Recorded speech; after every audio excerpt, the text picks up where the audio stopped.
Hi అండి. అందరికీ నమస్కారం. Welcome to my channel. ఈ వీడియోలో ఏపీ ప్రభుత్వ ఉద్యోగులకు మరియు పెన్షనర్లకు పెండింగ్ డీఏ, డీఆర్ అరియర్స్‌పై తాజా అప్డేటు, ట్రెజరీస్ అండ్ అకౌంట్స్ శాఖ వివరణ, పూర్తి వివరాలు ఈ వీడియోలో తెలుసుకుందాము. వీడియో ఎక్కడే గాని స్కిప్ చేయకుండా ఎండ్ వరకు చూసేయండి. అప్పుడే ఇన్ఫర్మేషన్ పూర్తిగా అర్థమవుతుంది.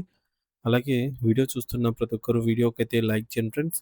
ఈ వీడియోని తోటి ఉద్యోగ, పెన్షన్ మిత్రులతో అయితే షేర్ చేయండి. కొత్తగా మన ఛానల్ చూస్తున్నవారు ఇంకా ఎవరైనా సబ్స్క్రైబ్ చేసుకున్నట్లయితే వెంటనే మన ఛానల్ అయితే సబ్స్క్రైబ్ చేసుకోండి. సబ్స్క్రైబ్ చేసుకోవడం వల్ల నేను చేసే ప్రతి ఒక్క వీడియో మీ వరకు రీచ్ అవుతుంది. ఇక ఆలస్యం చేయకుండా వివరాలకైతే వెళ్ళిపోదాము.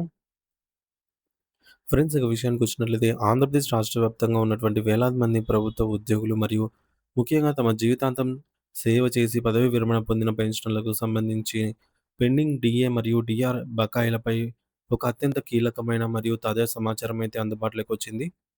ఈ బకాయిల చెల్లింపుల విషయంలో నెలకొన్న ప్రతిష్టంభనను తొలగించడానికి ట్రెజరీస్ అండ్ అకౌంట్స్ శాఖ అధికారులు ఇప్పుడు పూర్తి స్థాయిలో రంగంలోకి దిగారు. ఈ నేపథ్యంలో ఉద్యోగ సంఘాల నాయకులు మరియు ప్రభుత్వ ఉన్నతాధికారుల మధ్య జరిగినటువంటి చర్చల సారాంశాన్ని మనం నిశితంగా పరిశీలిద్దాము. ముఖ్యంగా AP JAC Amaravati chairman Shri Bopparaju Venkateswar గారు మంగళవారం నాడు ఒక అధికారిక ప్రకటన విడుదల చేస్తూ పెండింగ్‌లో ఉన్న డీఏ అరియర్స్ బిల్లుల సమస్యలను పరిష్కరించడానికి ప్రభుత్వం సుముఖంగా ఉంది అని, దీనిపై వచ్చే వచ్చే నెల రోజుల్లోనే స్పష్టమైన మరియు అధికారిక ఆదేశాలు వెలువడతాయని ఆశాభావం వ్యక్తం చేశారు.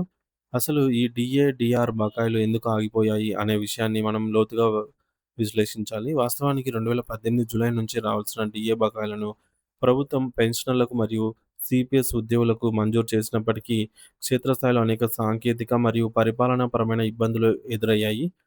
ఇందులో ప్రధానంగా బ్యాంకుల విలీనం వల్ల ఐఎఫ్ఎస్సి కోడ్లు మారడం, ట్రెజరీ అధికారుల బదిలీల వల్ల ఫైళ్ల కదలికలో జాప్యం జరగడం, ఉద్యోగుల బ్యాంకు వివరాలు సిస్టమ్‌లో అప్డేట్ కాకపోవడం మరియు ఆధార్ లింకింగ్ సమస్యలు వంటి అనేక కారణాల వల్ల వేలాది మంది ప్రభుత్వ ప్రభుత్వం ప్రకటించినటువంటి సొమ్ము నేటికి వారికైతే అందలేదు.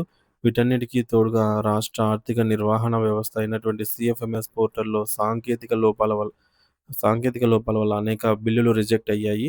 ఈ రిజెక్ట్ అయిన బిల్లులను మళ్ళీ రీసబ్మిట్ చేయడానికి సిస్టమ్‌లో అవకాశం లేకపోవడం వల్ల ఉద్యోగులు తీవ్ర ఇబ్బందులైతే పడుతూ ఉన్నారు. ఈ గడ్డు పరిస్థితిని అధిగమించడానికి ఉద్యోగ సంఘాల ప్రతినిధులు నేరుగా రాష్ట్ర సచివాలయానికి చేరుకొని ముఖ్యమంత్రి గారి కార్యాలయంలో తమ వినతి పత్రాన్ని అందజేశారు. అక్కడ రిప్రజెంటేషన్ సెక్షన్ ఆఫీసర్‌ని కలిసి రాష్ట్ర వ్యాప్తంగా ఉద్యోగులు మరియు పెన్షనర్లు ఎదుర్కొంటున్న ఆర్థిక సమస్యలను కళ్ళకు కట్టినట్టు వివరించారు. ఈ వినతిని తప్పనిసరిగా ముఖ్యమంత్రి గారి వ్యక్తిగత పర్యవేక్షణకు వెళ్ళేటటువంటి ఈ యొక్క తపాలాలో అంటే అఫీషియల్ మెయిల్‌లో ఉంచుతామని, దీనిపై సత్వరమే చర్యలు తీసుకునేలాగా చూస్తామని ఆ అధికారి హామీ ఇచ్చారు. దీనివల్ల ముఖ్యమంత్రి స్థాయి నుంచి ఆదేశాలు వెలువడితే కింది స్థాయి అధికారులలో కదలిక వస్తుందని నాయకులు బలంగా విశ్వసిస్తున్నారు. సచివాలయం నుండి నేరుగా director of treasuries and accounts department కార్యాలయానికి వెళ్లి అక్కడ డైరెక్టర్ మేడం గారిని నాయకులు కలిసారు. ఇంతవరకు డీఆర్ బకాయిలు విడుదల చేసినప్పటికీ అసలు ఒక్క పైసా కూడా బకాయిలైతే పడని వారి గురించి అయితే ప్రత్యేకంగా రిప్రజెంటేషన్ అయితే ఇచ్చారు. దీనిపై మేడం గారు స్పందిస్తూ ప్రస్తుతం ట్రెజరీ శాఖలో జరుగుతున్న పరిణామాలను క్లుప్తంగా వివరిస్తూ అతి త్వరలోనే ఈ పెండింగ్ సమస్యలన్నిటిని పరిష్కరిస్తామని భరోసా ఇచ్చారు. అనంతరం అక్కడే ఉన్న డిప్యూటీ డైరెక్టర్ శ్రీనివాస్ నాయక్ గారిని కలిసి చర్చించగా, ప్రభుత్వం ఇటీవల విడుదల చేసిన 7,350 కోట్ల రూపాయల భారీ నిధుల గురించి వారు ప్రస్తావించారు. ఈ నిధులను ప్రాధాన్యత క్రమం ప్రకారంగా ఎవరికైతే అత్యధిక మొత్తంలో బకాయిలు అందవలసి ఉందో వారందరికీ న్యాయం జరిగేలాగా చర్యలు తీసుకుంటామని ఆయన వివరించారు. ముఖ్యంగా పెన్షనర్ల విషయానికొస్తే డీఆర్ అరియర్స్ రాని వారి వివరాలను సేకరించడంపై అధికారులు దృష్టి సారించారు. సర్వీస్ పెన్షనర్లు మరియు ఫ్యామిలీ పెన్షనర్ల విభాగాల్లో అసలు బకాయిలు అందని వారు ఎంతమంది ఉన్నారు? మరణించిన పెన్షనర్ల వారసులకు చెల్లించాల్సిన బకాయిలు ఎంత? అలాగే సీఎఫ్ఎంఎస్ పోర్టల్‌లో బిల్లులు వచ్చినవి మరియు రానివి ఎన్ని అనే పూర్తి జాబితాను ప్రస్తుతం సిబ్బంది తయారు చేస్తూ ఉన్నారు.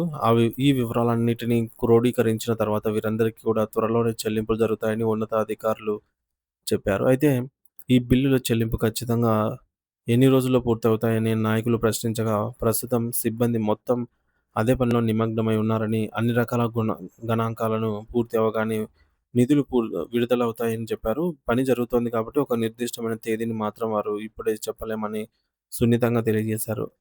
మరో ముఖ్యమైన విషయం ఏమిటంటే నిబంధనల ప్రకారంగా ఈ నెలలో మనకు రావాల్సిన 10% డీఆర్ విడుదల గురించి నాయకులు అధికారులనైతే నిలదీశారు.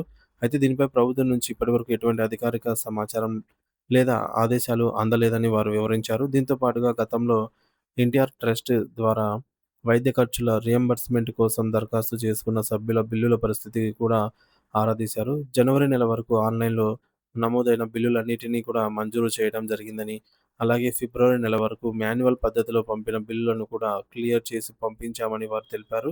ఈ సమాచారాన్ని సంబంధిత సభ్యులకు ఈ రోజే ఫోను ద్వారా తెలియజేయాలని అయితే నాయకులు నిర్ణయించుకున్నారు. మరొక కీలక సమాచారం ఏమిటంటే, గత ఏడాది విడుదల చేసిన జీవో నంబర్ 353 ప్రకారంగా రూ. 2,00,000 కంటే ఎక్కువ మొత్తంలో ఉన్న వైద్య బిల్లులను కూడా ఇప్పుడు ప్రత్యేకంగా పరిశీలించి మంజూరు చేస్తున్నామని అధికారులు వెల్లడించారు. దీనికి సంబంధించిన జీవో కాపీని కూడా నాయకులకు అందజేయడం జరిగింది. అనంతరం అక్కడి నుంచి స్కూల్ ఎడ్యుకేషన్ ఆఫీస్‌కి చేరుకొని, అక్కడ పెండింగ్‌లో ఉన్న ఉపాధ్యాయుల బిల్లుల స్థితిగతులను తెలుసుకొని సభ్యులకు సమాచారం చేరవేయడం జరిగింది. నిన్న ఉదయం 10 గంటలకు ప్రారంభమైన ఈ సుదీర్ఘ పర్యటన సాయంత్రం 4 గంటల వరకు నిరంతరాయంగా కొనసాగింది. ఈ కార్యక్రమంలో శ్రీ శాస్త్రి గారు, శ్రీ లవ్ కుమార్ గారు, అలాగే శ్రీ నాగరాజు గారు మరియు శ్రీ నారాయణరావు గారు పాల్గొని అధికారులపై ఒత్తిడి తీసుకొచ్చారు. మొత్తం మీద ఆగిపోయిన 10% మందికి కూడా అతి త్వరలోనే డీఆర్ చెల్లింపులు జరుగుతాయని, అలాగే ప్రభుత్వం ఆ దిశగా వేగంగా అడుగులు వేస్తోందని అయితే స్పష్టమవుతోంది.